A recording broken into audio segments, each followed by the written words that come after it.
both. Thank you both. So please join me as we take a moment to just connect in, to just begin by taking a deep breath.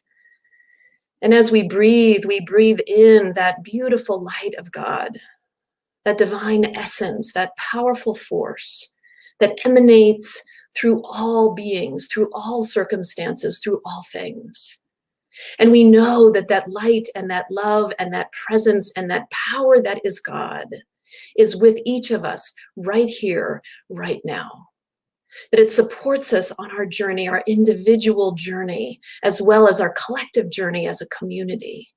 I am knowing that that love and the essence of spirit supports us, guides us, directs us as we each move forward on this path called life.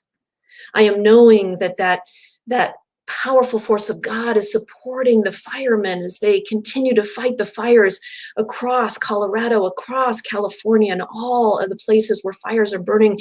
I am knowing that that energy of God, that divine intelligence is guiding these firemen, is guiding nature, Mother Nature, to make a transformation and a shift, that the fires begin to dissipate, that rains begin to fall. And so we hold this vision, and we know that there is rain coming, and that there is temperatures that are reducing themselves so that the heat is no longer so intense. So we just know this together. We hold this vision. And so this morning, we also know that that divine intelligence moves so gracefully, so beautifully through Rev Jenny as she delivers her talk on better together.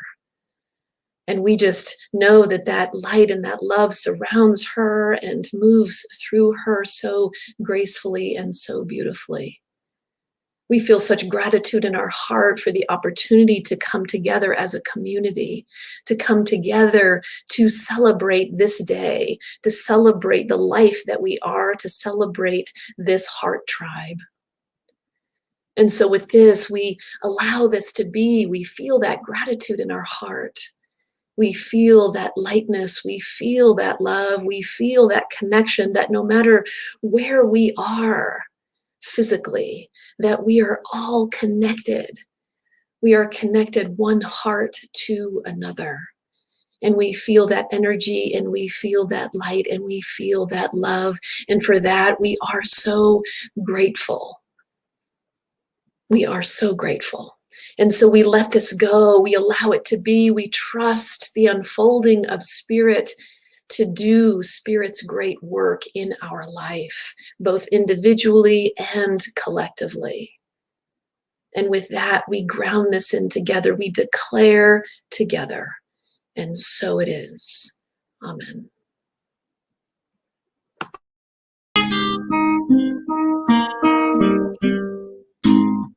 Love is but a song we sing.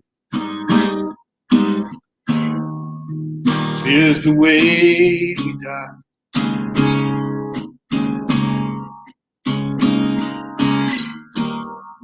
You can make the mountains ring, make the angels cry.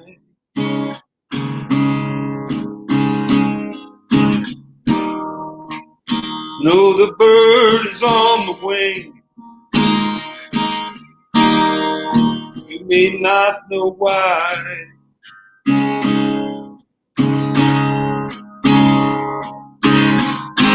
Come on, people now. Smile on your brother, everybody. Get together. Try to love one another right now.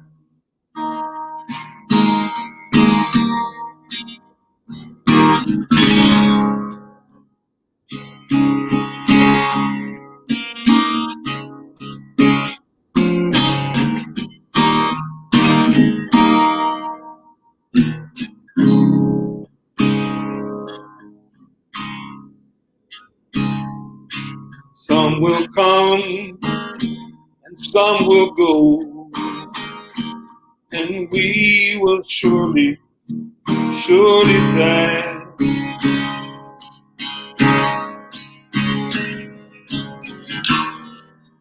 When the one that left us here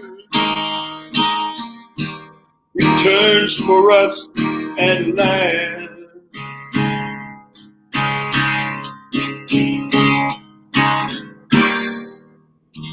We are but a moment's sunlight, faded in the grass.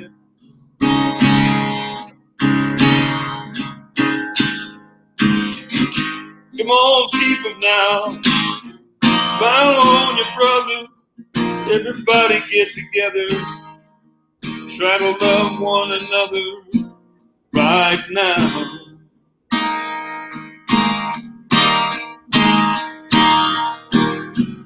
Come on, people now, smile on sisters and brothers. Everybody get together, try to love one another right now.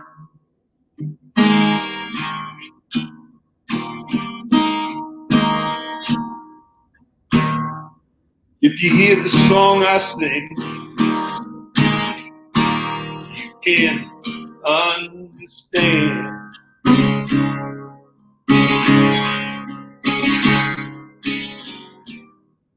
'Cause you hold the key to love and fear, all in your trembling hand.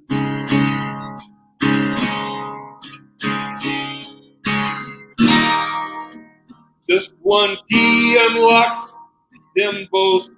It's there at your command.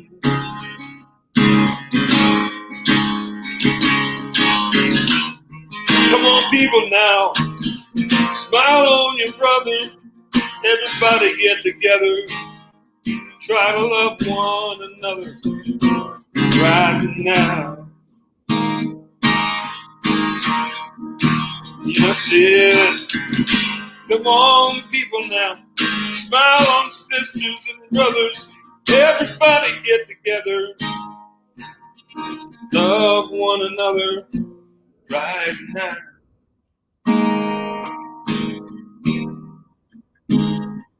Right now.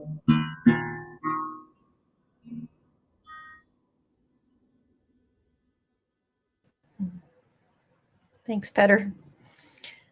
Love that song, and we can all go home now. That's just what we need to hear. But really, so I just want to start this morning by saying, how are you?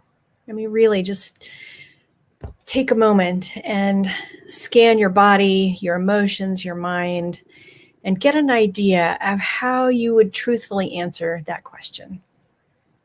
How are you? Now, I know that I can't hear your answers in this moment, but I want you to know that I'm here, that Reverend Leah is here, and that our practitioners are here to listen if you need someone to hear your answer and maybe to help you find a better way forward. And so let's just take a moment to take 3 deep breaths to harmonize our hearts and to repeat together. Care, appreciation, gratitude, compassion. Care, appreciation, gratitude, compassion. Care, appreciation, gratitude, compassion. Care, appreciation, gratitude, compassion. You know, that's a great exercise for when you are feeling out of balance to bring yourself back to center, which I find myself needing to do a lot lately. You know, I know we say this often, but we're really living in an extraordinary time. And I can't think of one person right now that I know of who is not facing real challenges, maybe even life or death challenges or decisions. And the weight of it all is really getting to some of us. Now, I'm going to tell you a story, and it's a sad story, but just hang with me because the message that it imparts is really important.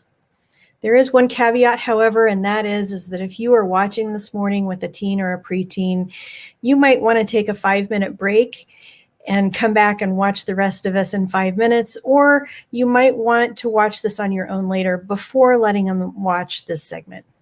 But either way, after service today, please be prepared to have an open and honest discussion with them about the dangers of substance abuse. So 3 weeks ago, the son of a close friend from my childhood died. I don't think that he intended to take his own life, but that was the consequence of his trying to find a few moments of peace and release from the turmoil in his life and in his mind by huffing. Now, if you're not familiar with the term huffing, it refers to inhaling chemical substances found in such common things as gasoline, spray paint, glue, the propellants in the bottom of aerosol cans, and many other household items. And these chemicals create a temporary high, but they can also be lethal. This method of getting high is especially common amongst teenagers who are too young to access other more sophisticated, less readily available substances, and who can find these chemicals in items that most of us have just lying around our house. Now, telling you about inhalant abuse is not the point here. One point is to say that if someone in your life, if it's you, if it's someone else who is depressed, especially a teen or a preteen, please keep your eyes and your ears open for signs that they may be depressed and trying to find an escape through huffing or any other activity that may harm them. And the other point of my telling you this story is that this young man, who was admittedly depressed, would not talk to his parents or to a counselor to get help with his depression. And when asked to do so, he would just say, "I can handle it on my own." But here's the thing, we're not meant to do life on our own. So I'm sorry to start my talk with such a sad story, but it has just kept coming up for me over the last several weeks as the perfect illustration of why we need each other in order to make this life better for each one of us. Now, because this is a philosophy that focuses on love, light, peace, and joy, in the past, many people in New Thought have thought that we couldn't talk about the fear, depression, and dark times that we experience. I think that it's changing, thank goodness, but I want to point out that we wouldn't be here to teach these tools to overcome that fear and that sadness if these dark times didn't exist for us. The important distinction is that we do teach turning away from the dark side, not because we deny that the dark exists, but because we deny that it has any power over us. We know that we can turn to spirit within, that power that is the essence of who we are, to find our way out of the darkness and back into the light.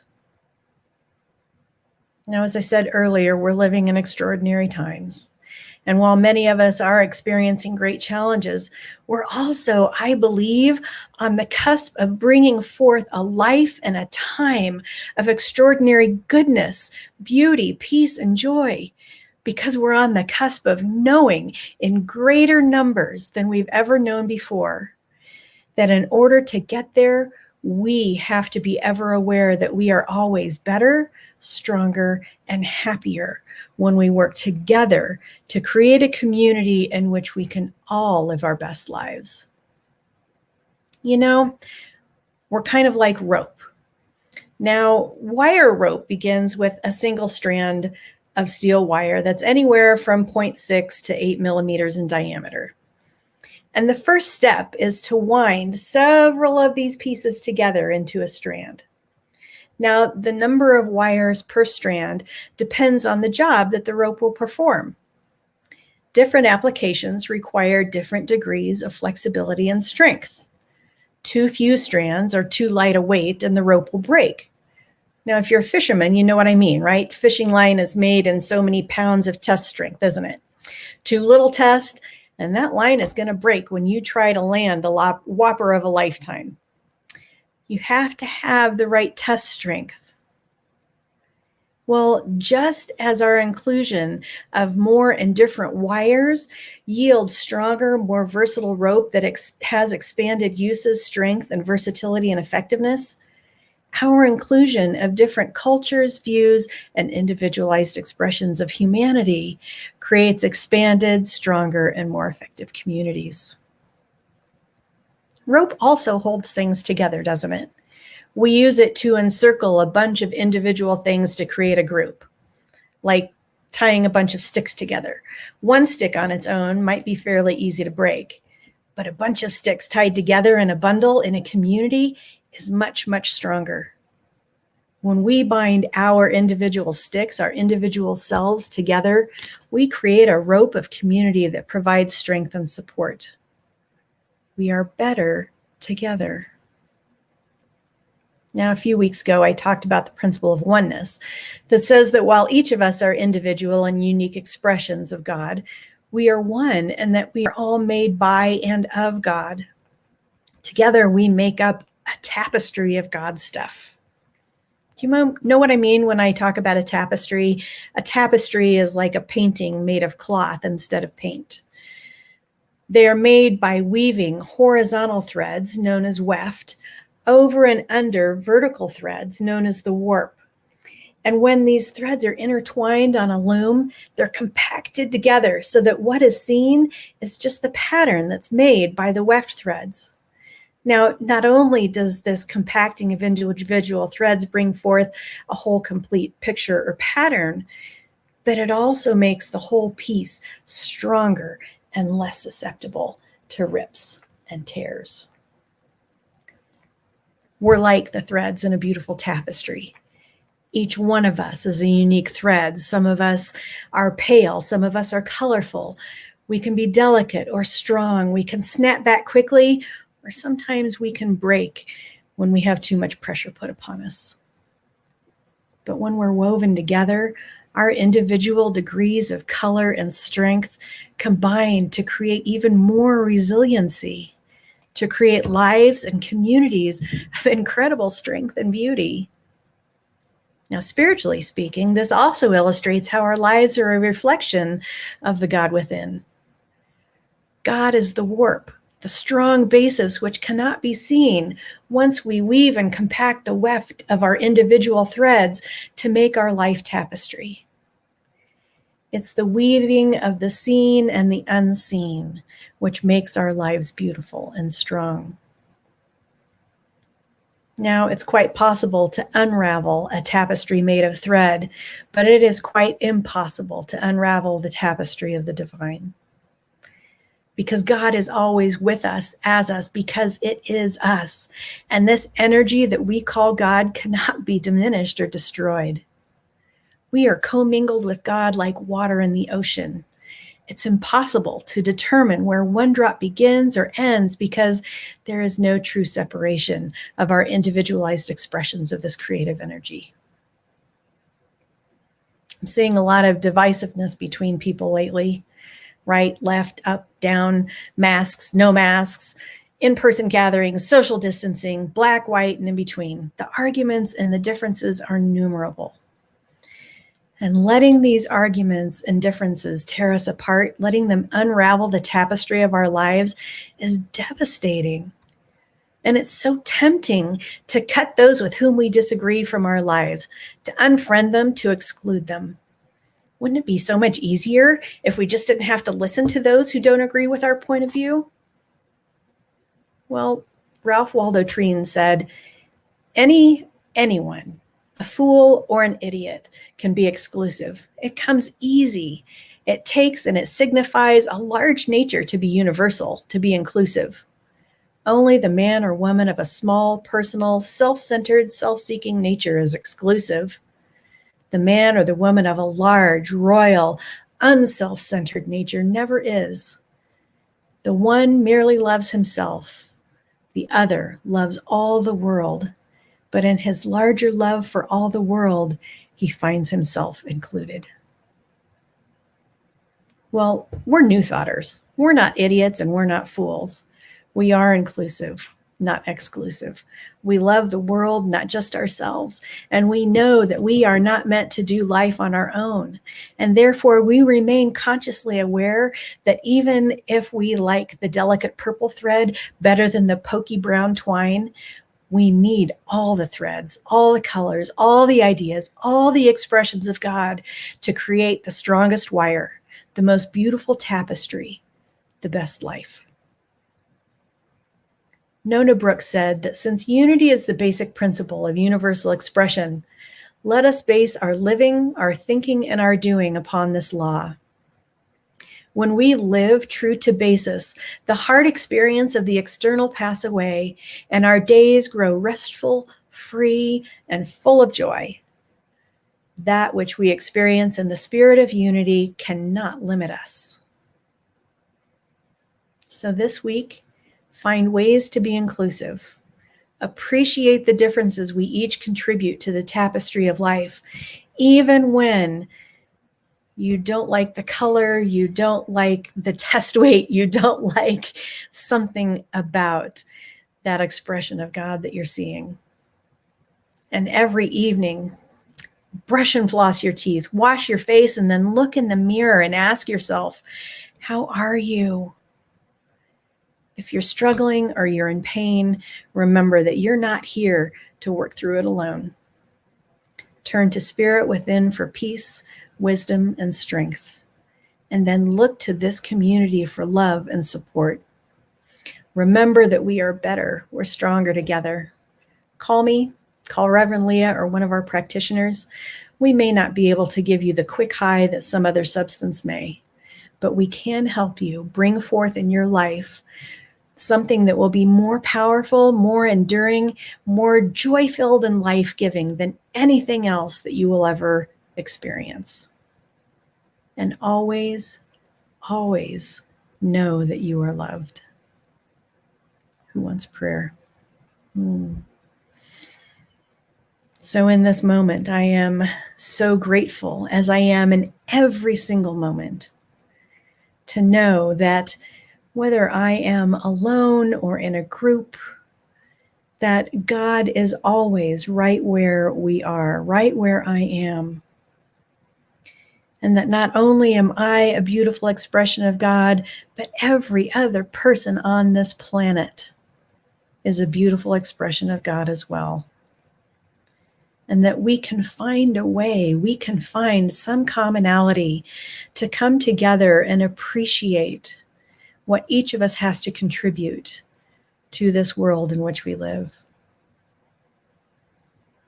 I'm so grateful to know that God is in the midst, as Reverend Leah said before, of all of the fires in Colorado, of all of the hurricanes out in the ocean, of anything anywhere that is affecting people in a way that they are struggling, in the way that they are feeling pain, that God is right there, that just in the midst of when we are experiencing something joyful, something that we love, we know God is there, that God is also there in the darkness. And that when we turn to that God within, when we find that strength within, that we start to return to the light, and that we turn to one another to support and love one another along this path. And so I am also grateful just to know that as I have spoken these words, they have been made so. They have moved into a law which only says yes, and they are made manifest right in this moment. If you would like to claim any part of this for yourself, please join me in saying, and so it is.